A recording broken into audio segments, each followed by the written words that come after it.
This is a product I've really wanted to try for a long time. It's a portable electric assist device called P.wheel. When you look at its appearance, it has a really sleek design. As for the components, it includes adapters for attaching it to the seat post in different sizes. The main unit itself weighs around 2 kilograms, which surprised me because it's much lighter than I expected. When you turn on the power, a cool LED light comes on, and you can check the battery level on the side. There's also a rear light feature, so it seems like it would look fantastic when riding at night. The charger is lighter than expected, so you could easily carry it around and charge as needed. Right now, the battery is low, so I'm charging it. In a dark room, when I look at my mini bike with this device, it has a sort of cyber-like vibe, it somehow feels like my bike has transformed into a really stylish midnight machine. Today, I'm going to do a test run of this P.wheel. I installed it right away as soon as I received it. However, the battery was only 60% charged, so I'm currently charging it, but it's not charging very quickly. Right now, it's at about 82%. I probably won't be able to get it to a full 100%, so I'll start at this 82% and see how far I can ride with it. It attaches simply by fixing it to the seat post, which powers the wheel. I'm really excited and curious to see how effective it will be. Alright, now I'm heading out for a ride. Before starting, I'll turn on the power, which also activates the rear light function automatically, making it a great rear light too. Looking from the back, it has a bit of a sleek, cyber-like appearance, which is nice. The design is clean, and I can control its modes through the app, which I've synced. There are 4 modes to choose from. When you select mode 2, for example, the color of the main unit changes accordingly. The strongest mode is called Fly mode, and the weakest is Eco mode. I'll test it in Eco mode. If Eco mode provides enough assistance, I'll continue using it. If I don't feel much in Eco mode, I'll gradually increase the level and start riding from 77% battery to see how far it can go. I'm continuing the ride in Eco mode. I've ridden about 6 kilometers now, and if you've ridden an electric bike before, you'll know that when you lightly pedal, it doesn't immediately surge forward. There's a subtle boost when you've already gained some momentum, making pedaling feel a bit easier, just a slight added assistance. That's about the level of support it provides. I'll need to ride a bit more and increase the mode step by step to get a more accurate sense. The main unit itself only weighs about 2 kilograms, and my bike is about 10.5 kilograms, so the total weight is around 12 kilograms, which doesn't feel heavy at all. That's probably one of the biggest advantages. I'd read comments about it being noisy, but it's actually quieter than expected, so the noise isn't really bothersome. Currently, I'm riding without pedaling in Eco mode, and the speed is around 10 kilometers per hour. It's not particularly fast, but it moves steadily on its own. As you can see, I'm not pedaling at all, and the speed holds around 10 to 11 kilometers per hour. However, you probably won't ride this way much since pedaling gives a much more noticeable effect. Now, I'm riding at the 3rd speed level, and it feels a bit faster, around 18 to 20 kilometers per hour, which is quite quick.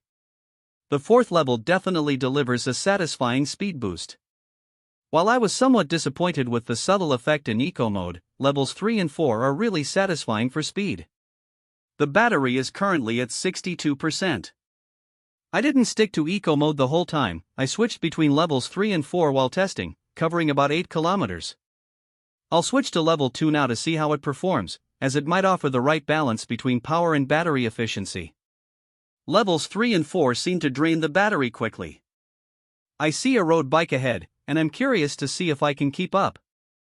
Let's go! While I can't quite catch up, I'm able to keep a consistent gap without falling further behind. Road bikes are fast, no doubt about it.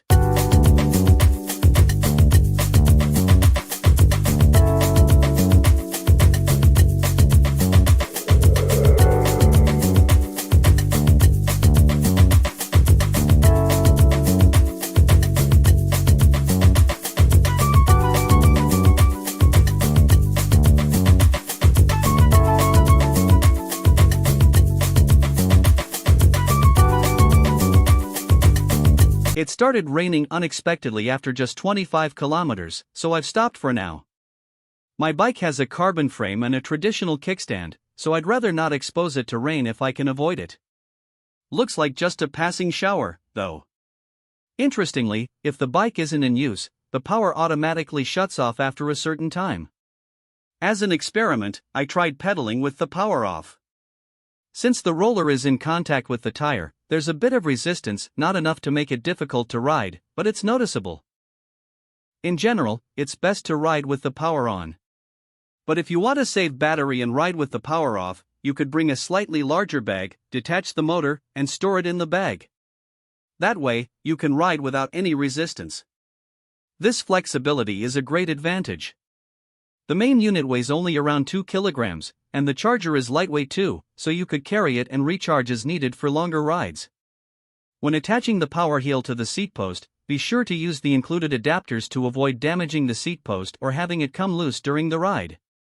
There are 6 sizes of adapters to choose from in the package: 25.4 mm, 27.2 mm, 28.6 mm, 30.4 mm, 30.8 mm, 31.6 mm. With this solution, the power heel should be compatible with most mini bikes, as well as MTB and road bikes. Now, I'm heading out for another test ride. Powering on and activating the booster, the lights here and there are beautiful, especially at night. There's a slight cushioning effect in the back, so for a trifold bike like mine with suspension, the power heel's cushioning actually complements it well. They did a great job with this feature. Let's go! I've now ridden 30 kilometers. Initially, I planned to test how far eco mode would go, but since it's the first ride, I experimented with all the modes, levels 3, 4, 2, and 1, though I mostly used level 2. Starting from 77% battery, I've now covered about 30 kilometers, and the app shows the battery is down to 26%. If I had started with a full charge and used only level 2, I estimate I could probably cover over 50 kilometers. Carrying the charger makes longer rides feasible, as I could recharge along the way if needed. When I started in level 1, it didn't feel like the motor was assisting much. It provides a slight speed boost once you gain some momentum, but it's subtle. However, in level 2, I could feel a noticeable difference on flat surfaces, where it helped maintain a steady pace. I had mixed expectations, but after today's ride, I'm genuinely impressed. I think I'll be using it frequently. One clear downside, though, is that it doesn't help much on inclines. Since the roller propels the tire, it doesn't provide much power when climbing. So, if you're hoping for uphill assistance, it's best not to rely on it for that. As a flat surface booster, though, it's fantastic. With about 26% battery left after riding 30 kilometers, I should have enough to make it back another 30 kilometers.